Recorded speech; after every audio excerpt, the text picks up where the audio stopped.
Outlet Liquor is your place to buy a case. Stock up and save when you shop the lowest prices available every day at Outlet Liquor. You never have to wait for a sale. The more you buy, the more you save. Only at Outlet Liquor. What's your outlet?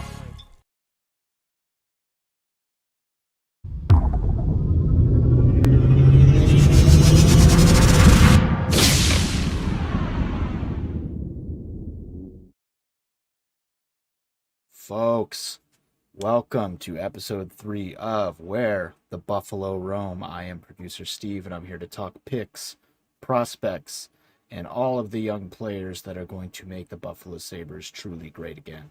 It is Saturday, the 22nd.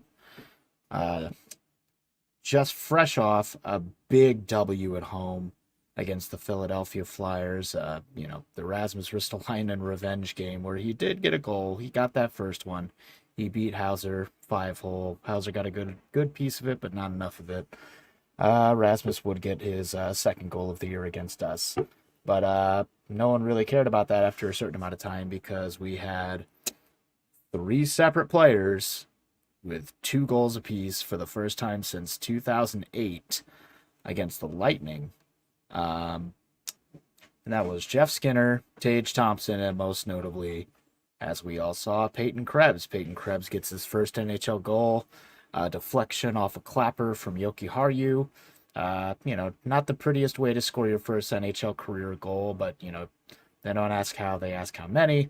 And for that first one, it's just nice to get the pressure off. But then that second one he scores right out the box after a penalty called on him. He's rushing to get back into the play, but then Asplund gets possession. He kind of sees the situation play out in a millisecond, sees Krebs essentially all alone at the other end of the ice. He sends it. Krebs doesn't even have to call for it. He just runs it down, beats Carter Hart clean.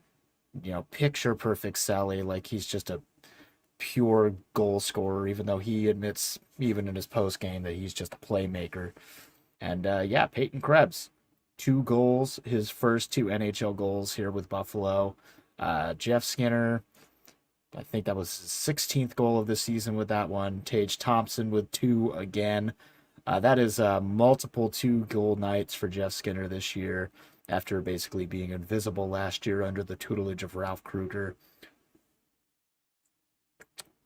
So that's just great to see. It was a game like today that kind of makes you just so happy that a lot of our futures are panning out. Like the players that are in Rochester right now, you can see that they're going to have a spot here next year. Like obviously Peyton Krebs, Jack Quinn, JJ Peterka, the big 3. They are obviously going to make themselves at home. I think Mattias Samuelsson has all but solidified his spot as the 3rd left-hand defenseman in this core going forward. He's doing everything you could possibly want out of a guy of his size. He's making the smart passes. He's tying himself up with whatever. Doesn't matter who's in front of the net trying to get a nice easy tip in on something. He's tying them up. He's getting the body on. He's taking the chops. He's blocking the shots. He's doing what you need to do to keep goals from happening. And that's been like one of the biggest things is like some of these D guys in our core. They just get caught puck watching and they're not taking a body. They're not tying up their man. They're left alone, point blank, dead to rights, and we wonder why they score so many easy goals like that. And Mattias Samuelsson is just not letting that happen. So Mattias Samuelsson, I can't see any reason why he isn't going to have a home here next year. I could definitely see Casey Fitzgerald being a nice 7th man in the mix, just based on his few appearances, his 4 games with us. He was making some smart plays too. He had a few questionable turnovers, but I think that was more a symptom of, I hadn't played in the big show before, and I wouldn't put too much stock into it. I don't think he's quite the turnover machine that we hear Oskari Laaksonen can be at times. I think he was just a little jittery. I think some of the games he had to play, he just was not in a position to succeed. If I'm not mistaken, he was on the ice for that 6-1 L to the Tampa Bay Lightning just last week, which was just rough. But that said, there are a lot of people that are in the AHL right now that are not going to be there next year. And I think that it's important to start thinking about that because those are going to be some vacancies that need to be filled at the Rochester level. Because as far as I can see, pending any crazy injuries, pending any game-breaking trades, the core of your team next year could look as follows: the Skinner Tuck Thompson line, top number one. If it ain't broke, don't fix it. That's going to be great. That second line is most likely going to be some iteration of Cousins, Middlestat, and Quinn. Your third line, definitely keep Krebs at his center with Okposo on the right, JJ Peterka on the left. Your fourth line down there, your depth guys, keep Gergensons playing 4C, Asplund on one side, Brett Murray on the other. The D core is going to be the interesting one, because I do think a big trade needs to be made for a top 4 right-handed defenseman. I think we're just a little bit too weak on that side, especially when next year it's almost a certainty that Owen Power is going to be making a call up to the big show. I don't see him sticking around in Michigan after this year, and I don't see the Sabres organization thinking that he needs that time at the AHL level. I think he's proven himself this year in Michigan that he's ready to play with the big boys, and I think he's going to get a look pretty much immediately. So if we've got Dahlin, Power, and Samuelsson on the left side, Yoki Harju is the only right-handed defenseman that we actually have signed through next year. We might re-sign Mark Pezic. I don't know. It'd be nice. I think as a third-line guy, he's good. But there's just a big open hole somewhere in that top 4. I don't know which person Yoki Harju plays with, either Dahlin or Power, but there's just a big vacancy. I do think a big trade needs to be made. So, Samuelsson, Fitzgerald, Peterka, Krebs, Quinn, those guys are not going to be returning to the AHL. And I think it's worth thinking about who you have in the pool right now before this draft happens that could potentially be filling some of those roles. And some of these people that I'm thinking about are the kinds of people that I'm made aware of periodically with highlight clips from none other than Chris Baker. That guy's got his finger on the pulse of just about every prospect. He's sharing clips from the KHL at like 8 a.m. He just knows what's going on. And one of the guys that I see him talk about more often than most is Olivier Nadeau from Quebec there. He's a 19-year-old right-handed shot, right winger, 6'2", 204 pounds. He was a 4th-round pick in this 2021 draft. You might remember the past 2 seasons he's been with Shawnigan in the Canadian Hockey League, Junior League up there. He had 45 points in the 2020-2021 season in 34 games, 13 goals, 32 assists, and in only 30 games, he has matched that total this year. Once again, 45 points, 17 goals, 28 assists. Theoretically, with more games to be played to exceed that record, I think a kid that's got that kind of power to make plays, to finish, that kind of size, 19 years old. I think 20 years old, if you're starting to show that you've got like real talent, I think that's the time when you need to like stop playing with children and make the move to play with full-grown adults, whether it's the O, whether it's the ECHO, whether it's the A, wherever you got to go. There comes a time in every prospect's life when they're starting to show enough promise that they got to, stop playing with kids and start playing with grown-ups. And I think of all these people I'm going to talk about, I think Olivier Nadeau is the guy who's, I wouldn't be surprised if he got a phone call that, get like a professional tryout with the Rochester Americans next year. I think he would make a pretty good fit pretty much anywhere in that lineup. He could be, he's not quite the lethal sniper finisher that Jack Quinn was on the right wing, but I think he could add a lot to forward depth up there. You got guys like Michael Mersch still sticking around, obviously. R2 Ruotsalainen still in the mix. Brandon Byro. There's a lot of guys that are probably still going to be there next year. But they got to see what some of these younger prospects got to offer. Another guy that we hear a lot about, he's a little bit younger, but Josh Bloom, the 3rd-round pick from that same draft, 2021. He's an 18-year-old left wing, He's another Canada boy, Ontario, Oakville to be precise. 6'2", 182 pounds. He's been playing 2 years in the O with the Saginaw Spirit. Last year, the year before, 2019-2020, he kind of missed. A lot of kids missed a year due to COVID, which is a real shame for development. He got 14 points in 54 games, so nothing super impressive. He was a younger guy back then. He would have been 16 at that point. So 6 goals, 8 assists over 54 games, -5, only 9 penalty minutes. But then this current season he's in right now, 31 points in 32 games, almost a point per game pace, 15 goals, 16 assists, still a -5, only 10 penalty minutes, and only a few games.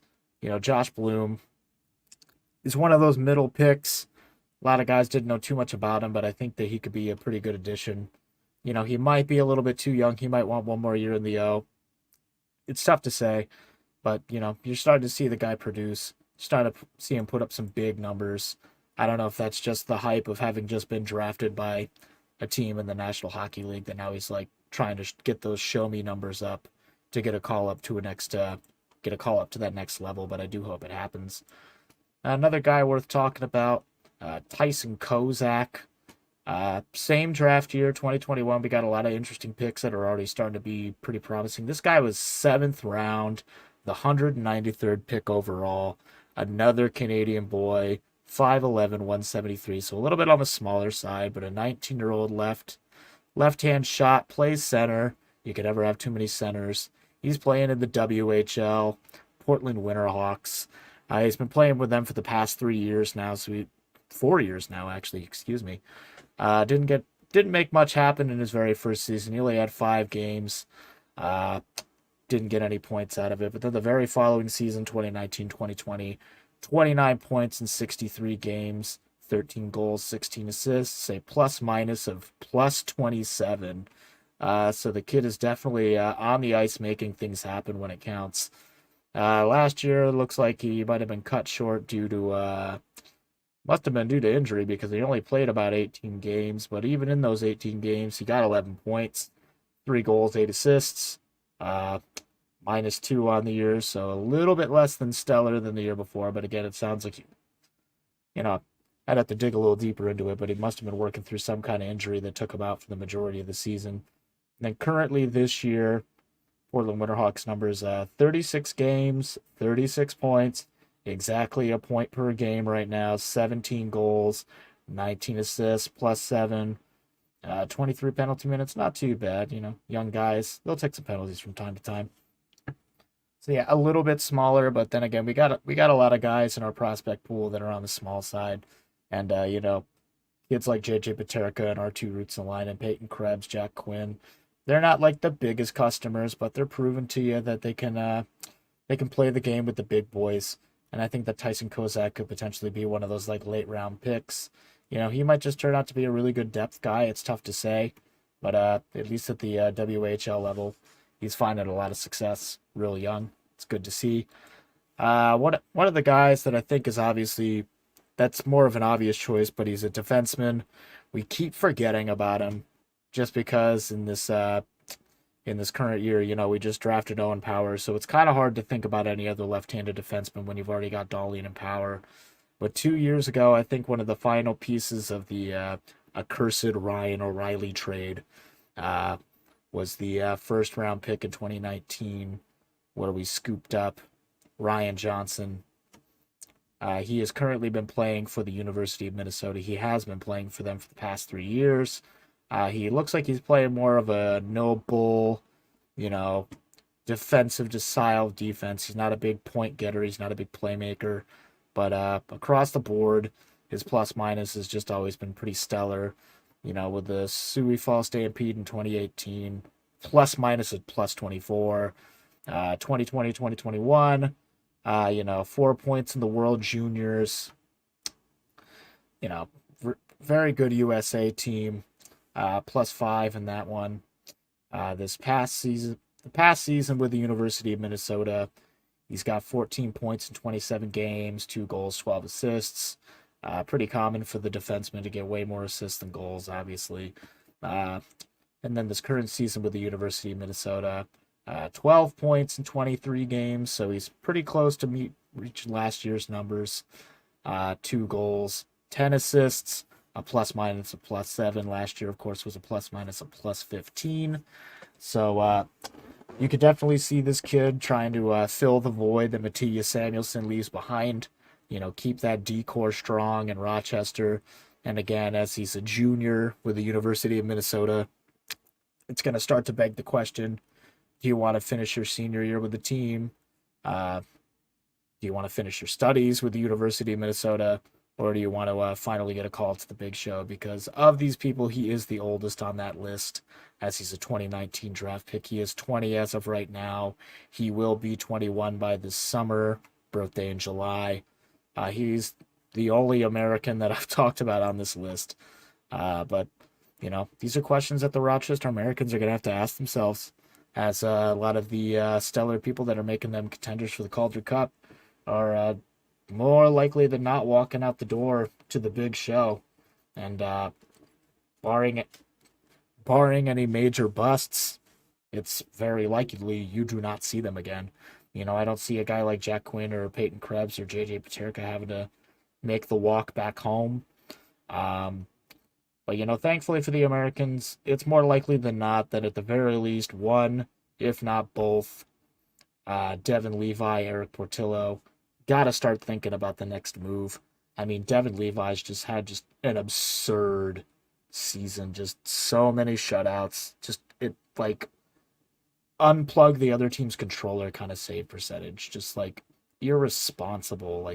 The kind of numbers that Ryan Miller was putting up in his college days. It's just, scary how good this kid is. And, of course, Eric Portillo playing for that wagon in Michigan. It's very likely that one, if not both of those kids are going to make the call up to Rochester. And if they are your goalie tandem, if UPL isn't injured to the point of no return, we can start seeing the development of the future of goaltending for the Rochester Americans and then eventually the Buffalo Sabres. But yeah, it's interesting to look at. Obviously, with a video about picks and prospects, a lot of this speculation can change wildly based on who's picked up this year. Obviously this year we have, as of right now, 3 first-round picks, 2 of which, of course, are conditional. If the Florida first-round pick is somewhere within the top 10, the pick will be exchanged with Florida's 2023 first-round pick. Same with Vegas. If the Vegas first-round pick is anywhere within the top 10, they will trade it for the 2023 first-round pick. But yeah, with that, there's potentially 3 first-round picks on the table this year. I have a hard time believing that either Florida or the Vegas Golden Knights are going to drop down to the bottom 10 of the league at this point. Vegas is the very clear favorite to take the West. Florida's given everybody a run for their money.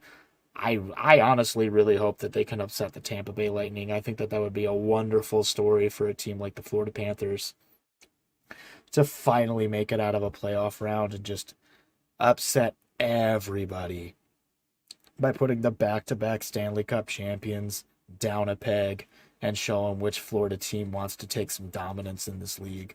And I think that would just be a very fun finish. But that said, we're probably going to looking at 3 first-round picks this coming summer.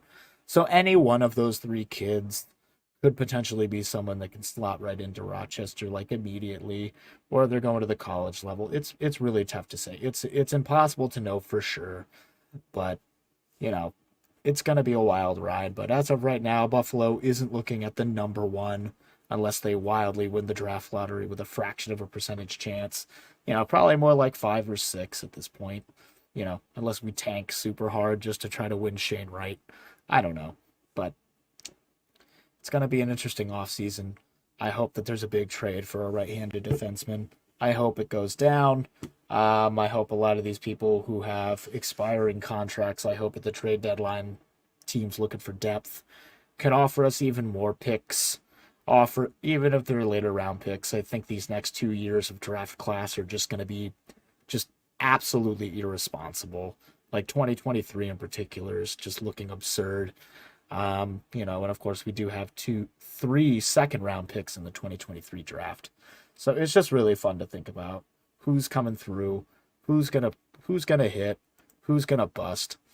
But I haven't even begun to talk about what's going on in Russia, because some of those kids are just absolutely irresponsible. But I need to do a little bit more research on how hard it is to break a KHL contract before I get a little too excited about any of those kids coming stateside. I think the only one that's here right now is Steven Sardarian playing with the Youngstown's Phantoms in the USHL. He's doing okay, 18 years old. He was a third-round pick this year. 14 points in 23 games. But again, I think that kid's a little bit young. 6'1", but only 156 pounds. That kid's got to bulk up real quick. But yeah, as of right now, he's the only Russian that we have drafted that's made it stateside. I hope that trend changes. I think the next episode is probably going to be Russian-focused. But that said, I think this is going to just about cut it for the third episode of Where the Buffalo Roam. Thank you very much for watching, as always. Thank you to Trainwreck Sports and Two Goalies, One Mic for giving me the platform to just talk about picks and prospects and young kids that make me excited to wear blue and gold. And everybody say a quick prayer that Jack Quinn recovers well. Projected to be out 4 to 6 weeks with this injury. You hate to see it. Want him back as soon as humanly possible. Middlestad's hitting the road next week with the team. It's likely he'll be back on the ice sooner than later. Kyle Okposo's out for the count. Malcolm Subban's out for the count. Colin Miller's out for the count. Everyone's just getting injured. So say a quick prayer for all your injured Sabres. Make sure they recover soon. Make sure they get all the soup they need. Definitely go to our sponsor, Outlet Liquor, the place to buy a case. So don't haste. I'm going to play some NHL 22. That was fun. I love hockey. Thanks for watching, everybody. Have a good rest of your night. Have a good tomorrow. And as always, let's go Buffalo.